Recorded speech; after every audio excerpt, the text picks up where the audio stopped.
Thank you, everyone. Welcome, welcome, welcome, welcome. It's been we took the last week off. So it feels like a long time ago since we've been here together with you. And we've been looking forward to today, actually. Today is July 12th. I don't know, every combination of numbers just makes me feel there's something really significant about it. But I hope you're feeling the shifts that I am feeling. And I'd love for you to welcome that shifts, not in the way that you were working hard at it, being a human doer to shift, but just the shifts are naturally occurring.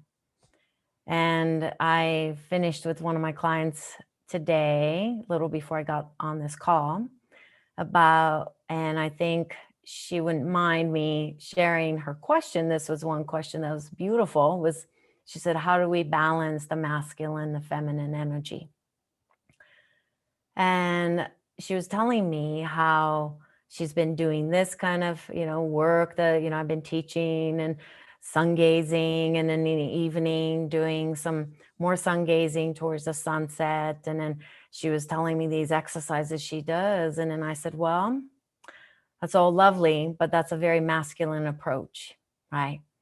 And what if we take in the beauty of it a little bit more? Just simply to look at the sunset without eye movement coordinations or more emotional freedom techniques or, more breath work and movements, and invite the guides and angels. And then just said, what if we just simply be in awe with the beauty of the day?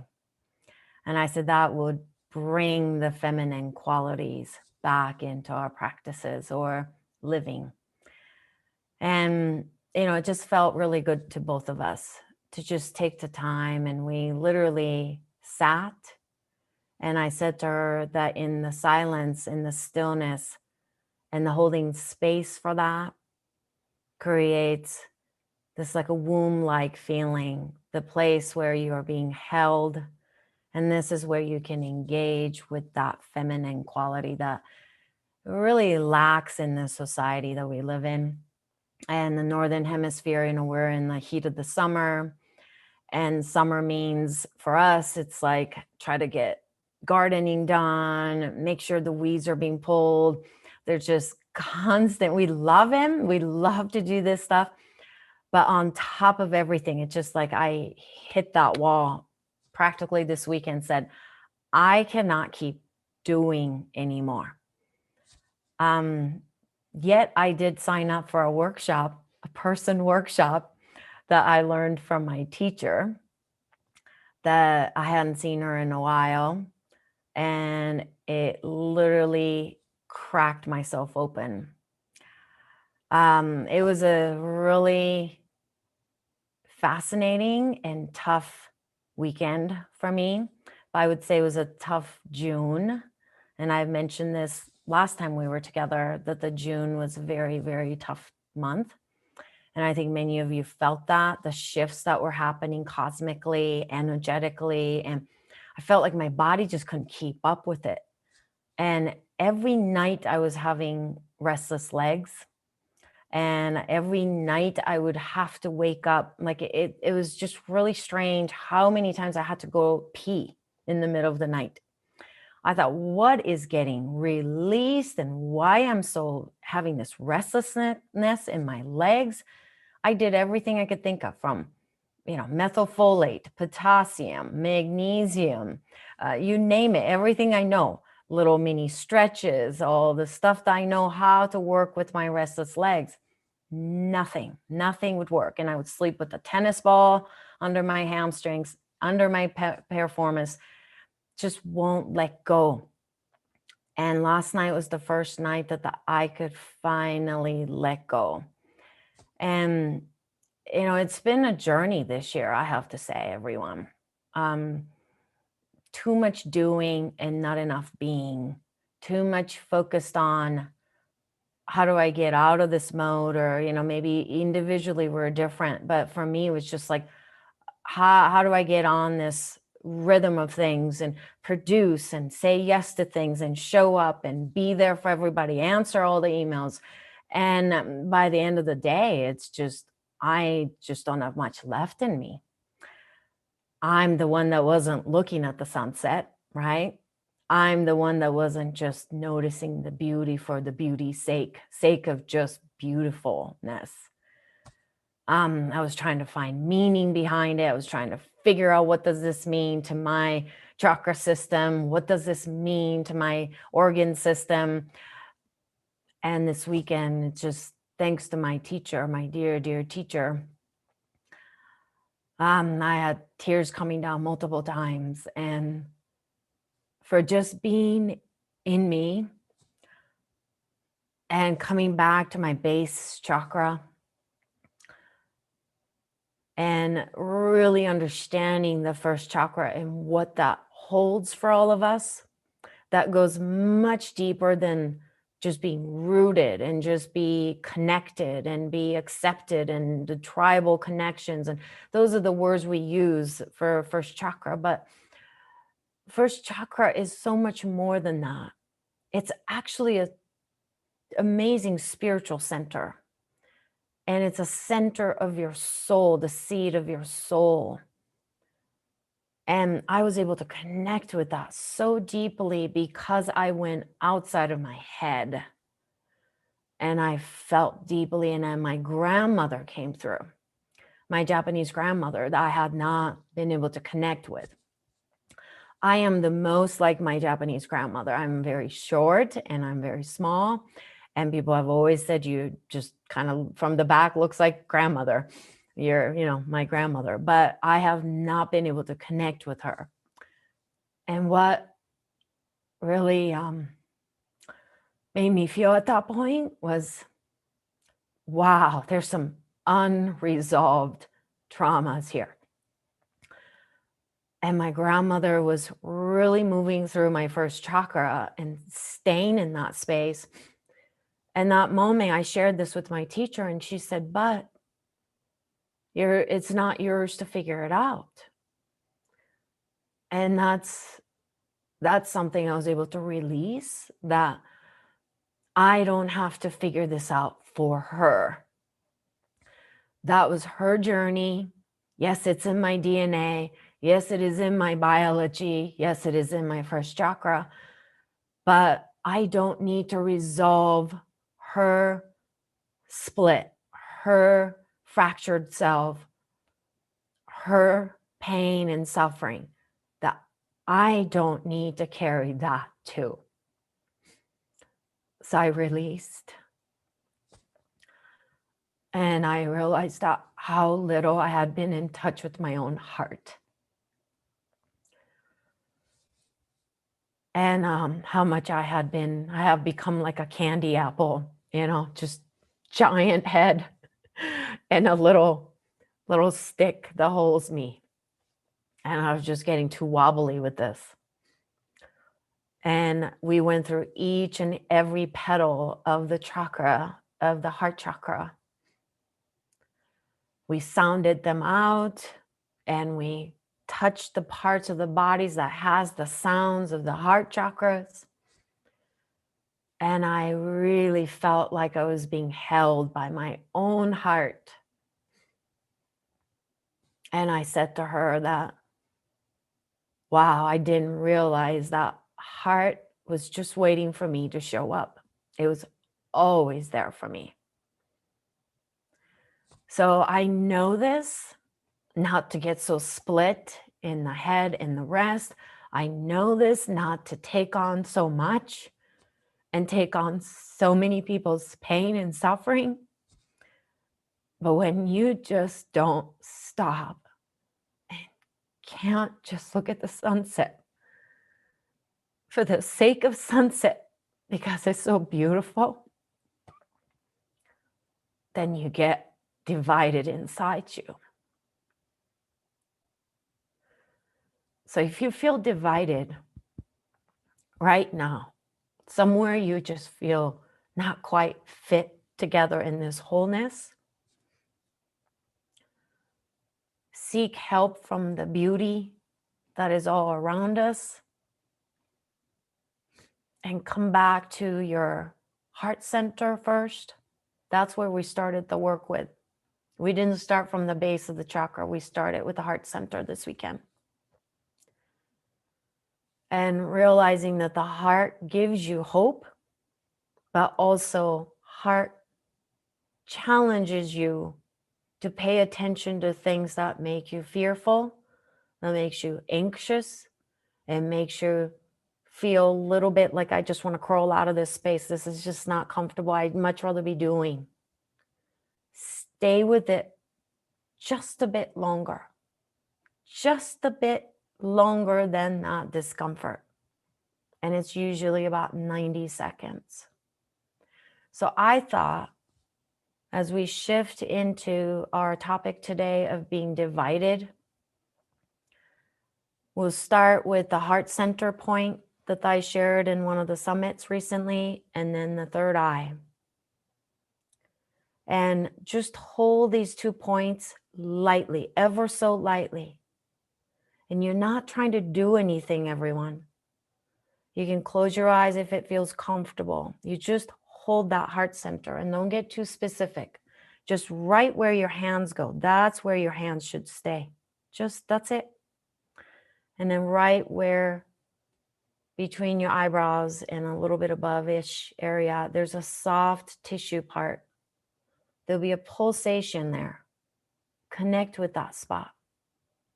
And close your eyes and connect the pulse between these places. And we'll hold this for a little bit. And I will know when to say, okay, we'll come out of it. So just stay with it for now. Nothing to do, nothing to fix, nothing to learn, nothing to accomplish.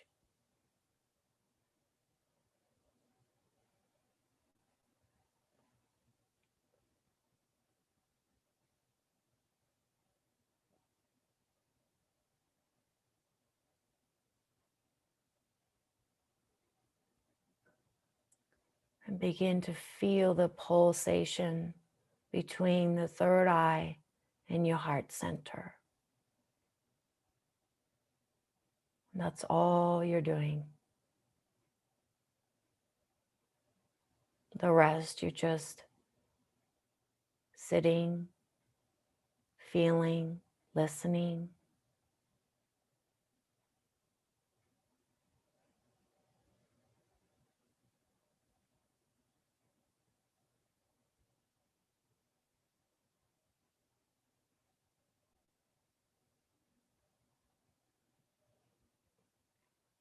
And some of you, you may start to feel that the pulsation at the third eye and your heart center, they may begin to match up. Then stay with that.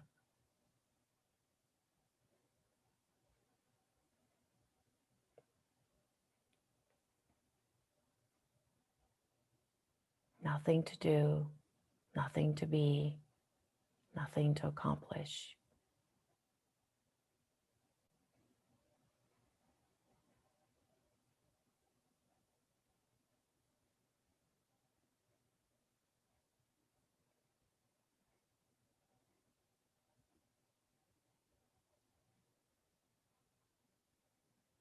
And slowly releasing your hands, palms facing up on your lap.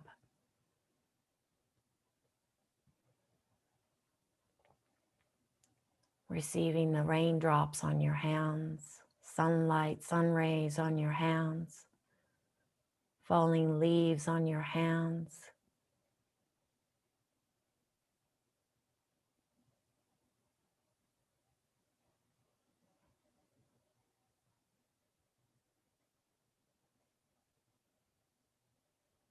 Just simply receiving. Don't need to even worry about how do I give back. Just receive.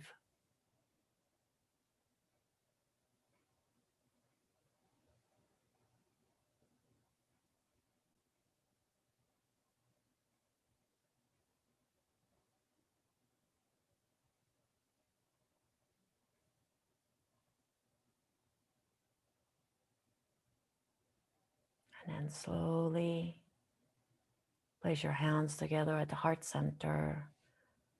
And as we bow together, imagine you're bowing towards that deep knowing self, that deep capital S self that's always there underneath the waves of the ocean. It's the stillness that is within. And bowing.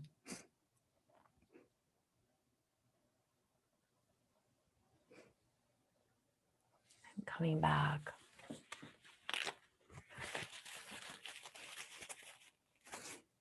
And I'll hand it over to Chris for a moment.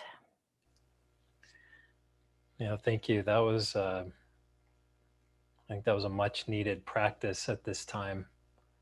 And it reminded me of a couple of things that have been part of my experience around heart opening. Some of you may know this, but I've been involved in Sufi practice for many years.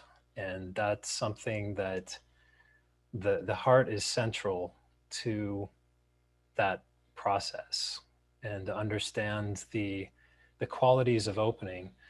Um, you got a sense of it here in the exercise that Masami just had us do. But in the Sufi language, it's not important for you to remember this, but it's interesting to note that one of the main qualities that's invoked is called latif, which means the most profound subtlety. And it can also mean caring or friendship, additionally. So it's so interesting that when we're going into the quality of the heart, we're calling on this subtlety. And I have to share a little personal story myself, because also over this past weekend, it seems like we are on parallel journeys here. But I had the opportunity to see my dad in person. And it's not just a matter of the first time since restrictions lifted from COVID. Um, that's not really the factor. That I don't see my family much. I'm not very close with them. And it's been a strained, difficult relationship for most of my life. And so seeing my dad, I was placed in the position of either falling back on habits, which would generally have me be somewhat closed off and just marking the time to get through it, and then marking the calendar and maybe saying, well, maybe we can do this again in a year. And instead of that, I opted for just being open to whatever the day, the experience had to bring. And so there's not a big dramatic conclusion to this experience, except that it gave me an opportunity to speak truthfully and to speak directly about my own experience without judgment or pointing fingers or um, assessing blame or demanding apologies. It was just speaking. And that's one of the, it's not the first time I've done it, but it might be the first time that I've done it without the sense of righteous indignation that might have been there before. And so that gave me a chance to just say what was true for me right now. And amazingly, it was received and affirmed that it wasn't just my mind. It was something that was real beyond me. And so what was interesting, I'm going to fast forward to yesterday, because while Masami was doing her workshop with one of her very dear teachers, um, I was having a strange day where I was very irritated, I guess would be the word, unfocused, unable to do little tasks. I was trying to find little tasks around the house because there are lots of them to do. So I was trying to find things that I could work on, fixing an electrical outlet or, doing something like that. And I started to realize pretty quickly that I was just going in circles internally, and it was showing up externally. So I was literally making a circular pacing pattern around the entire house. I was just going around and around. And at one point, I finally stopped and I listened to a program that I suspected would bring me some insight to put a break on that. And it did. It gave me that chance to pause and reflect. And then what I realized that I was missing was the creative space. And it's that very same thing that Masami was talking about. It's about the quality of opening the heart. Because when you start to do that, and I started to come in touch with this in myself, is that because I had opened my heart in this meeting with my dad, things had gotten a little bit messy internally. Some things had been released. And that process is very disorienting. And that's exactly how I felt yesterday for probably about 2/3 of the day. Just felt like I was going in circles, disoriented. And it reminded me of some of these practices that I know well that I hadn't been doing for some time. And so I finally went there and I started doing some of the practices that I know how to do around the heart opening.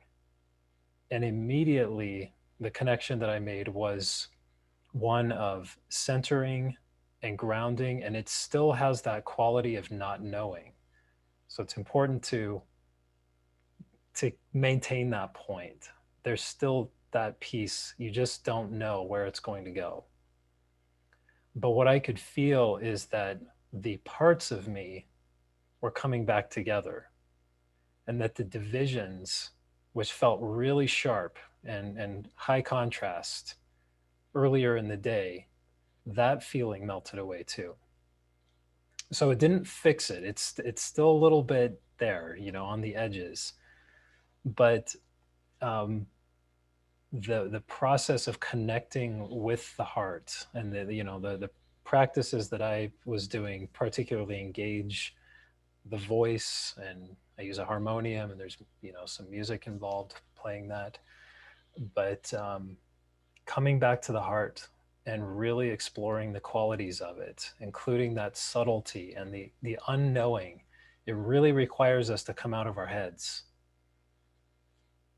And that what Masami was saying earlier about chasing meaning is something really important here too, because it's so easy to get caught up in meaning or questions about purpose of life in the big picture sense, as if we're supposed to find out what is the meaning of my entire life, what is the purpose of my entire life. But really, we know this from psychology now. As a backup, I think we can intuit this, but now psychology has verified it for us too. It doesn't really help us to do anything more than to ask the question, what is meaningful to me right now? What is my purpose right now? What do I value right now?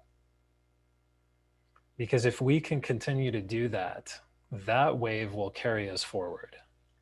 And sure, it can help to have an ideal or a destination that you're aiming toward, but you might shift course. Circumstance in your life might have a different direction than you thought, but you can still ask that question from right now.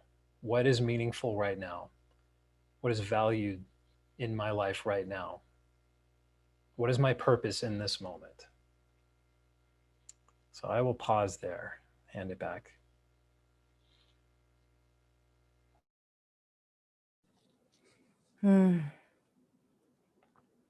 Thank you, Chris.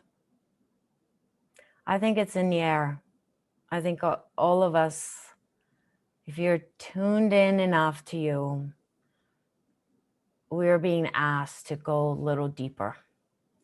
I think, the last year and a half has been whether to the extreme or not, that was very individualized, but some of us got stuck in a survival wheel. I must survive. I must not get sick. I must get through. I must have a finance. I must get this done. And so much of that heart area sounds, these are different, different, much deeper practice than the chakra systems that you might know about. That are organized in rainbow colors, but that's not actually the ancient text of the chakra system is.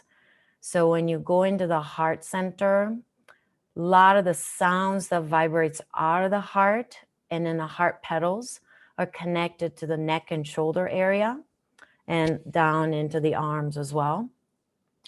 And so it's important to remember that how the heart is expressing, is that becoming your mala, malas on your neck, or is it becoming a noose in your neck? And it's a fine line between the mala, the glorious flower petals, right? The jewels that we wear as necklaces on our necks, that can flip over and become a noose. So it could end up choking you. It could also separate you. It could divide you. So I think, it was very important for me to have this really deep time to myself, that I haven't taken a workshop or done something like this in quite some time, just for myself, because many of you probably relate to this, but in order to teach, I have to be a student of learning. And I also have the addiction of seeker's mind. My archetype seekers come out often on my dining table and says, you don't know enough. You're not enough. Go learn more. And so I have, one of those people too, the box full of certifications, box full of all this training that I've done. And yet I was not deeply connecting to my heart, even though my heart was yearning for that for so long. But like I said, heart gives you a sense of hope, but heart also creates fear and anxieties. But why? Why do our own hearts create the anxiety in us? So that the hope has a direction that it can focus on. The hope is there, but the anxiety sets the course for you to follow the journey towards the heart center. So for me, I had lots of hope, but I also was starting to feel anxiety. I was starting to feel the sense of like, I don't know, I'm good enough. I'm not sure I know enough. How do I go forward with this? So the heart center cracked open and said, direct yourself this way. And so last night I was washing my face and brushing my teeth, and I looked at myself and I was like, I have become enslaved to my doing. What am I supposed to do, universe? Help me out. And I do this a lot. I ask the universe to help me out. And sometimes I have to be careful what I ask for, because it comes back so fast for me that sometimes it hits me super hard. And this one was interesting. This morning I opened an email, and there was a particular situation that I really didn't feel comfortable, but I already said yes to it months ago. And I, send in the necessary paperwork and everything that this person needed. But last night I felt like I'm being enslaved by this whole system. And this morning I got the email from that person saying, it's all great, but you submitted it too late, so we have to change the interview date. And, we have to push it forward. And I thought, thank you, universe. It's not that I need to push the interview date later. That's just pushing the uncomfortable forward. I need to go to my anxiety, and I need to step into that fear and say, this is not vibrationally fitting to my heart. And I emailed this person back and I said, thank you for everything. Thank you for inviting me. But this is not the right course of things for me to do. And really freed up my heart center. But I'm not sure I could have said that, to be honest with you, if I didn't spend the weekend communing with my own heart, breaking my shell open, and coming back to myself. And it's interesting when you think of the word individuality or individualness. In means not, dividual means divided. So when you're not divided, you actually find your individual, your own deep voice. So I'm glad I asked the universe to help me. I'm glad that I was clear enough in my own heart center to ask for the right support, and the right email showed up. And I feel very much as a whole being today answering that. So sometimes it takes multiple steps like that. But if you're noticing that the yourself is getting divided, you're getting pulled, the anxiety is building up, your heart is not settling down, and there's a fluctuations, vritti is what we call it, but it's the vritti means vibration, is the kind of the movements in the water. It's not a stillness, it's not a placid lake, but it's always something vibrating and moving. Then that your heart cannot communicate in that kind of condition. So come back, find the stillness point, allow beauty to enter, and just stay with it just a bit longer. Then you're comfortable.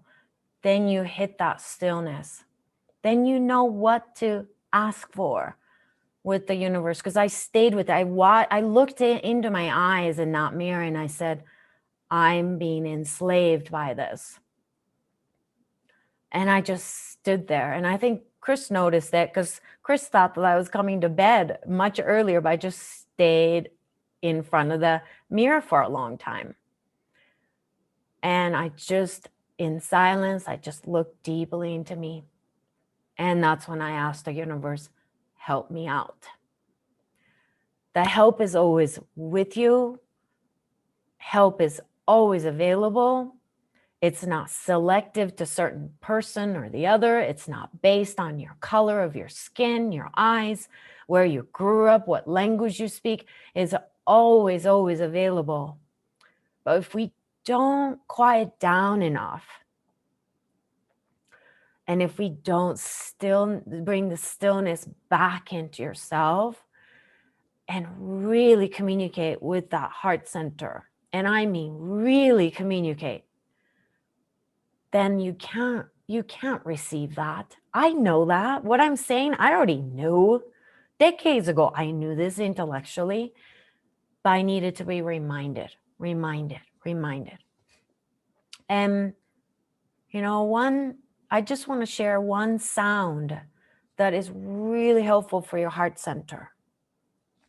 And it's the seed sound. We call it the seed. It's what you plant in your heart center, the center of the heart that stays so still always. Even though there's a fluctuations happening in your heart center, there's a seed of the heart. That sound is yum. It's Y-A-M. Okay, yum. And it's yummy, isn't it, to hear that sound? It's super yummy. So it's not Y-U-M, but Y-A-M. But it's very similar to that. So you can actually repeat that sound for yourself and just go, yum.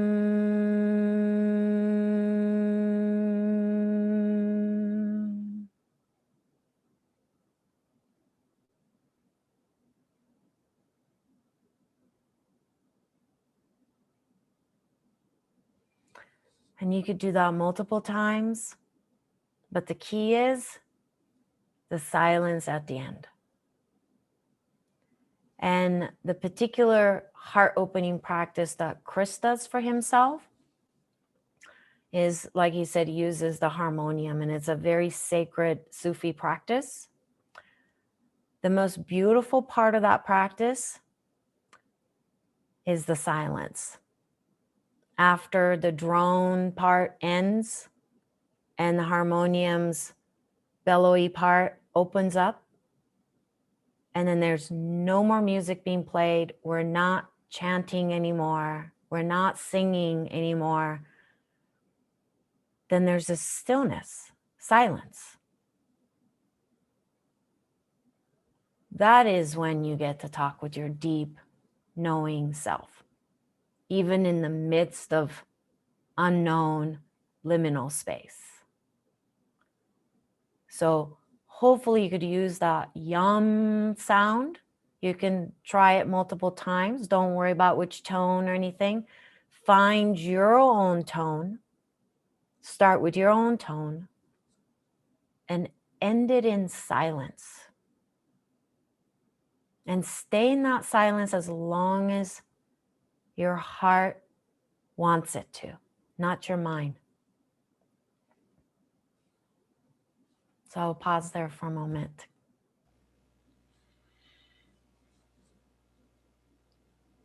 Yeah, thanks for sharing that.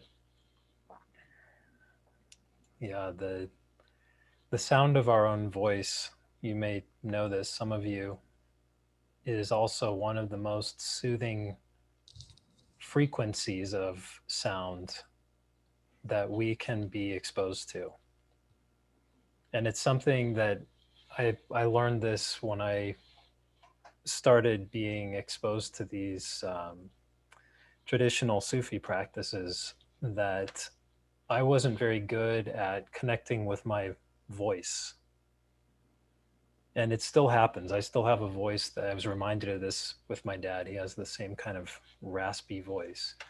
But I was reminded that when I forget to come back to my heart and I'm speaking and living from my head, my voice tends to become thinner and weaker.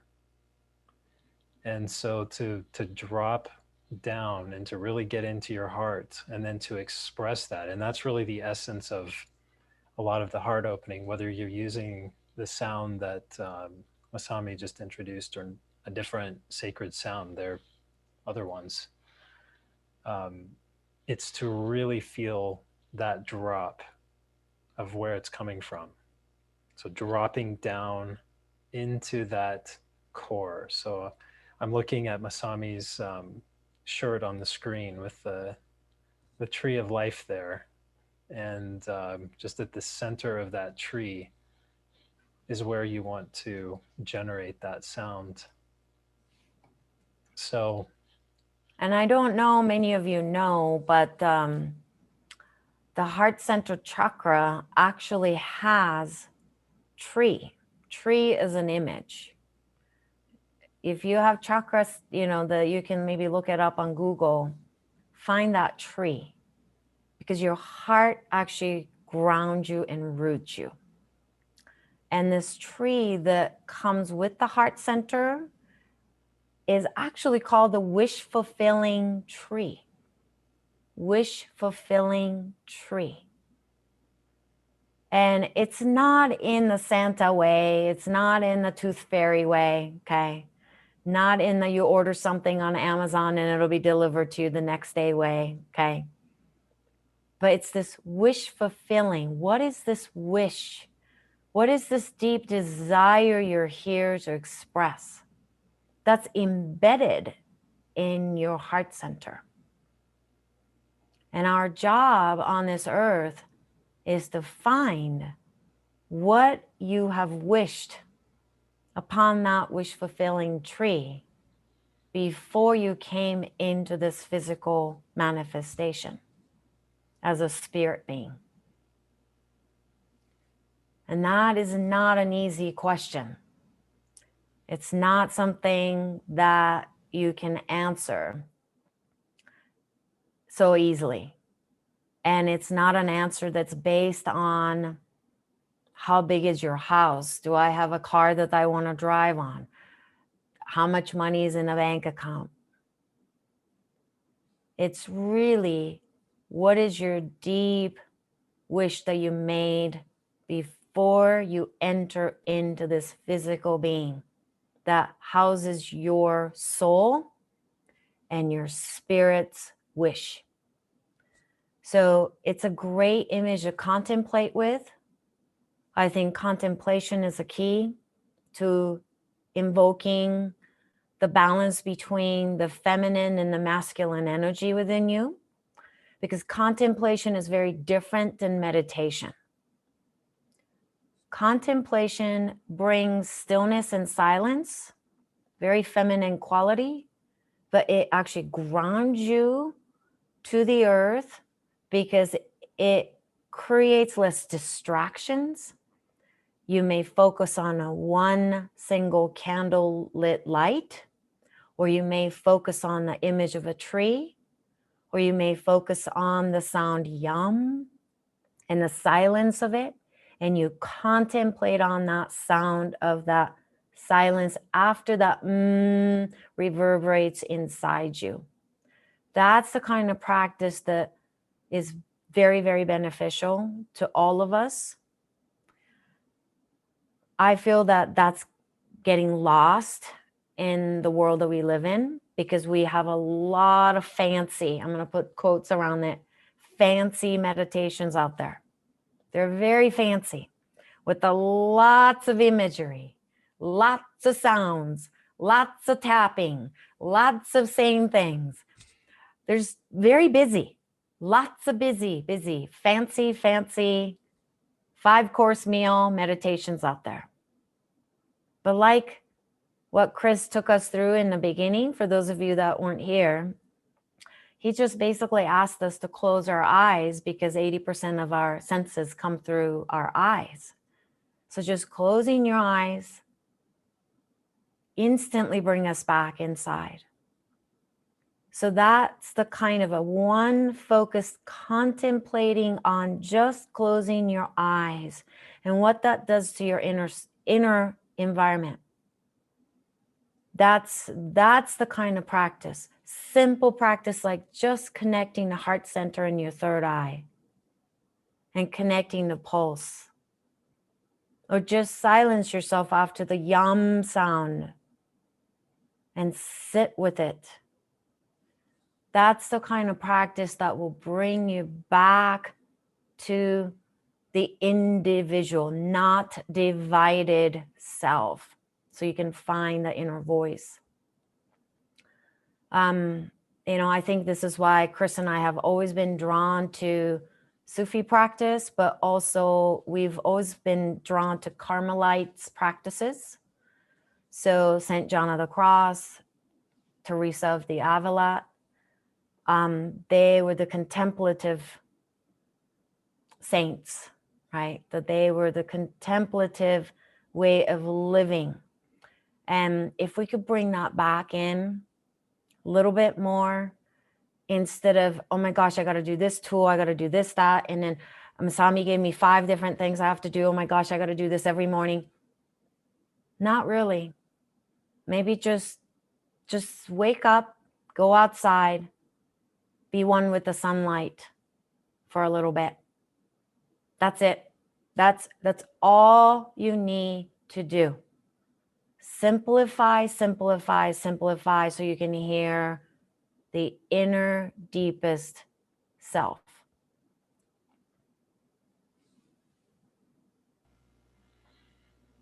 Yeah, I would add to that on the same note that it's very easy to get carried away with ideas about adding more practices or getting the right practices or something new. And it really comes down to how able we are to be with what's here. And that's really enough. When you can do that, it's enough. It's really hard. I'll add that too. It's very hard to just be here. And it really strains our mind, especially, to relax long enough for the rest of us to get to have that experience. Mhm. Yeah. So maybe some of you have ways that you want to express, or what divides you. I think that is the topic that we will continue to explore. But what's been hard for you in the last 6 to, we're coming into midway into 7th months, but what has felt like divided in you, and does that resonate with you? And we would love to hear, so put it on the chat area if you like. And I just wanted to say a couple of things about this week. I think all of us that felt a little bit stirred up in the last month or so, month and a half, and then even the first 6 months or so, there's a shift happening for sure. And then, many of you know that August 8th is a big window that we are going to be shifting into the Lion's Gate. So it's a window and then it's a gate. But there's a lot of, we're collecting a lot of information from this planetary information center, but we're collecting from the cosmic level as well. So it's a lot to ask of this body right now. It's a lot to ask of this human body. So you may need to take little extra time for yourself. You may need to say no to certain things. You may need to not do that one exercise that you wanted to do, that you've been doing every day, because you just feel run down. Okay. The recalibration is happening. So some of the restless sleep that you might have experienced, those are, definitely part of this transition we're going through. That's why it's important, when the world is spinning faster and the cosmic level things are getting kind of like dumped on us in some ways. And some of us are more sensitive than the others. So I feel like I'm having to filter a lot. I'm having to digest a lot of this like new frequencies for everybody else too. And when you feel that, take a moment, step aside, step back and say, enough is enough. I'm in charge of this. I am not going to be divided within me. And do things like what we've just, said, couple of those things, and not make it too complicated. Obviously, you want to scrape your tongue. And then just like Melinda said, we want to scrape your tongue and, wash your eyes and then gaze into the sun and drink a tall glass of water. Yes. And then after that, see if you could settle in. You could settle in. Okay. I think this week it's going to be a little bit of a letting go that's going to happen. Thursday, Friday, a little bit of a letting go. So that letting go is going to be not just what you're going to let go from your closets, okay, and extra stuff in your pantry kind of level, but pretty deep-seated letting go. Letting go of grudge, letting go of feeling like you were done wrong to, like you felt injustice was done to you. Some of these deep-seated, for me, was the need to have to resolve my grandmother's trauma. I'm letting go. I'm letting go, Grandma. I tried and I can't do it anymore. So I'm letting go. It makes me tear up still, because I feel like I should still be working on it, but I'm letting go. And I'm trusting that my deep inner knowing self knows what's best for me. So I'm letting go. So I think some of the transformation that we are here to experience is beginning to really seep into all of us. So find ways to pause, find ways to quiet down, especially Thursday and Friday this week. Okay. All right. So I think that's what I have. And Chris, you want to just quickly read some of this? Yeah, let's take a couple of those. Yeah. So you want to repeat the question again that you asked about? So, what's inside you that feels divided? That is, you are pulled apart and you feel dysregulated and disequilibrium and all that kind of the parts that gets pulled apart. What are you feeling? So there are a couple of comments that came in that I think were on point in responding to that question. So I'll start with those. Melinda said, balancing the yearning to learn and hear so many wonderful teachers and balance a very important quiet time alone. So that's something, sometimes we talk about this in the terminology of loading and unloading, where that's what we do as human beings. We're constantly taking on new information and we're constantly offloading it onto other people, telling people our thoughts and opinions and what they should do and what we think about this and that. And so there's this constant flow in and out, this loading and unloading. And so sometimes it's that fulcrum, that point in the middle is the still point. If we could make that a little bit bigger, then I think that we can find the space that we need and the energy that we need to balance. But we've got to have a pivot. We need to have a still place that we can recognize is neither of those things. Well, and then I think, just because I'm a somatic practitioner, I like to always come back to the body, but like just the movements of opening and then closing. And you could do this with the same sound that the yum,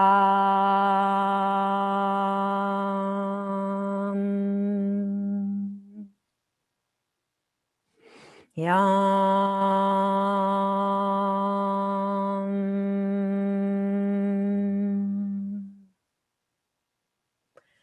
And you could repeat that as you open the heart and then closing and bringing it back into that still point. So you're not always stirring it up. You're not always stirring it up, but bring it back to the That often will have a little dot above on the Sanskrit. That's because it brings it back. It seals it. It means to seal it back in. So whatever you open to, make sure you seal it back in. Take in so you don't get overwhelmed. Okay. That might be a good practice for you, Melinda. Okay. You want to do a couple more and we'll wrap up for today? Yeah, just a couple more. Diana, I think her comment was, she says, resistance is futile.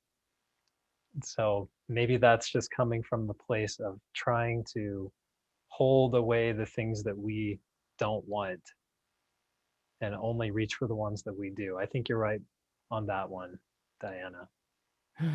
What comes is what comes, and resisting, there's that old saying, what resists persists. Yeah. So yeah, so we're coming close. I'm going to read one more about that question, which is from Erlene, who says, torn between having and being in a loving, close family, but then seeing the reality that they all want to do their own thing. So I need to go forward on my own. Mm-hmm. Well, and then Patricia, some of the releasing has been physical items that have emotional associations with them. Yes, definitely. We've been getting rid of a lot of things, haven't we, Chris? Mm-hmm. This Annette, do you want to read the Annette's? So hang on one second. So Annette's question was, okay, she said, I've been trying to decide what community. Okay, I'm going to come back to Annette because she had another thing that she messaged me Okay. about, and this is connected to that. So let me finish with that one. Richard says, there's so much inside of me that feels divided. I'm a member of a tribe which is indigenous to another state. The tribe has had big changes with federal recognition and now a reservation. We have gone gung ho into being engaged in developments which can and have attracted a lot of money, but spirit is more important. I'm going to read Tracy's, and I know, Chris, you got to get going. So she direct messaged me, but I'm going to read it. It says, your letting go of your grandma's trauma is perfect, as on a soul level, your higher self is assisting the situation. Your awareness of needing to assist your grandma does have an impact. You are at the point of needing to bypass the mind. I believe we get to a point of not needing to know some things. We need to have trust in faith in higher awareness. Oh, how I have missed coming to your Monday groups. Thank you, as I have been struggling lately, and I definitely relate to what you have been sharing today. You welcome, you welcome, you welcome. Maybe you could read one more and then we can wrap up for Yeah, I today. wanted to come back to Annette because she mentioned in a message, she asked if we could send out the PayPal donation link for our, what we're doing, everyone, with these funds is we're setting them aside so that when we have live programs, we can offer some partial scholarships. So we're building that up. So that's where that goes. So let me go ahead and put that link up. And then back to what Annette mentioned in the chat. She said, I've been trying to decide what community to move to and am very divided on the issue. So here's again, that inner division. So this is a good topic for today. It's a really big decision for me, and there's so many factors involved in understanding what is the right thing to do emotionally, financially, spiritually. And I think that we're hearing echoes of this in others. I mean, in Erlene's comment too, about just doing what is it, what is your meaning? What is your purpose? What is of value to you right now? And how do you move with that? And so those are all good questions. And you know, we have to hold them loosely because they don't have permanent answers. Things change and they move. It's very dynamic. So I think that's the key to today's topic is hold them loosely. You know, hold them like you're holding a butterfly. If you hold it too hard, you'll crush it. You know, I've seen that with the little kids because they get so excited with little insects or butterflies and all that, or birds, or even like a little puppy and things. And they haven't learned the art of gently holding. So you hear moms going, gentle, be gentle, right? So that you don't squish the puppy too much, or you don't squish the caterpillar that you picked up. I think that's what we have to do sometimes. Just hold it gently. This is not, it's not easy, everyone. It's not easy.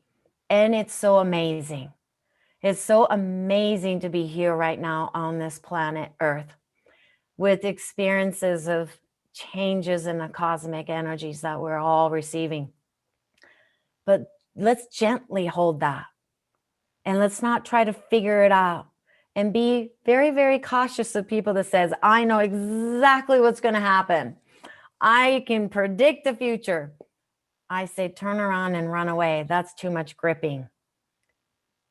Hold it lightly, and come back to asking the tree center and the universe that is within you and outside of you to guide you through. So it comes from the place of that stillness and silence. So hopefully till we meet next week, you can practice that yum sound for your heart center. However loud your voice is fine, Mary, okay? Go as loud as you want, okay? Love your voice because your voice is the most caring and vibrationally healing voice of all people's voices on this earth. Your voice is the most healing to you. So come home, come home, come home. Yeah. Chris, you want to finish with your last thought? one last thought, which comes from my work almost 20 years ago in graduate school. in psychology. And the thing that really stayed with me more than anything else, even from that time, was this idea that learning only happens in a state of disequilibrium. Okay, learning only happens in a state of disequilibrium. That means when we don't know and we're not sure what's what, that's when we're receptive. That's when we're open to changing directions and having different experiences. So keep that in mind too. Yeah. All right. Thank you, everyone. And thank you for your thank yous on the chats. But you know what? Thank you. Thank you. Yum, yum, yum to all of you. We'll see you next week.